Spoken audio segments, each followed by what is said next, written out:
IPL வரலாற்றில் பரம எதிரிகளாக இருக்கும் சென்னை மும்பை அணிகள் மோதும் போட்டிதான் மிகப்பெரிய போட்டி. இந்த இரு அணிகளுக்கு இடையேயான மோதலுக்கான விதை தோனி ஒருவருக்காக 2008 துவப்பட்டது. அது பற்றி பார்க்கலாம். 2008 IPL ஏலத்தில் பல சுவாரஸ்ய சம்பவங்கள் நடைபெற்றன. முதல் ஏலம் என்பதால் IPL அணிகளுக்கு ஒரு சலுகை வழங்கப்பட்டது.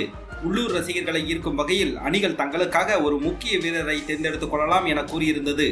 ஆனால் அந்த வீரருக்கு அந்த அணி ஏலத்தில் எடுக்கும் அதிகபட்ச வீரரின் தொகையை விட 15% அதிகமாக தர வேண்டும் என கூறியிருந்தது.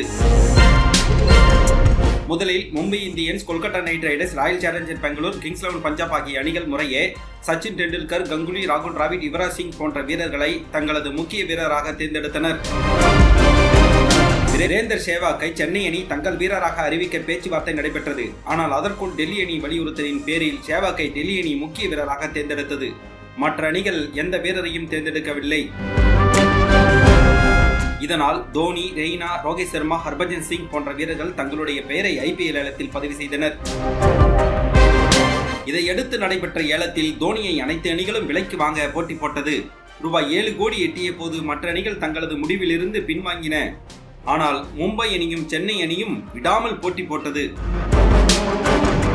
ஒரு கட்டத்தில் ரூபாய் 12 கோடி என்ற தொகையில் இரு அணிகளும் நின்றன. இதற்கடுத்து இரு அணிகள் நடத்திய பேச்சுவார்த்தைக்கு பிறகு சென்னை சூப்பர் கிங்ஸ் அணி தோனியை ஏலத்தில் எடுத்தது. இதன் மூலமாக IPL ஏலத்தில் அனைத்து அணிகளாலும் ஏலத்தில் கேட்கப்பட்ட ஒரே வீரராக தோனி உருவானார். அதற்கு பிறகு தோனியின் கேப்டன்சியில் சென்னை சூப்பர் கிங்ஸ் அணி விளையாடிய IPL தொடர்களில் 2020ஆம் ஆண்டு நடைபெற்ற தொடரை தவிர மற்ற அனைத்து தொடர்களிலும் பிளே ஆஃபுக்குள் நுழைந்து 5 கோப்பைகளை வென்றது. 2008 IPL ஏலத்தில் தொடங்கப்பட்ட சென்னை மும்பை மோதல் இன்று வரை தொடர்கிறது. இரு அணிகளும் தலா 5 முறை கோப்பை வென்று போட்டி போட்டுக் கொண்டிருக்கிறது.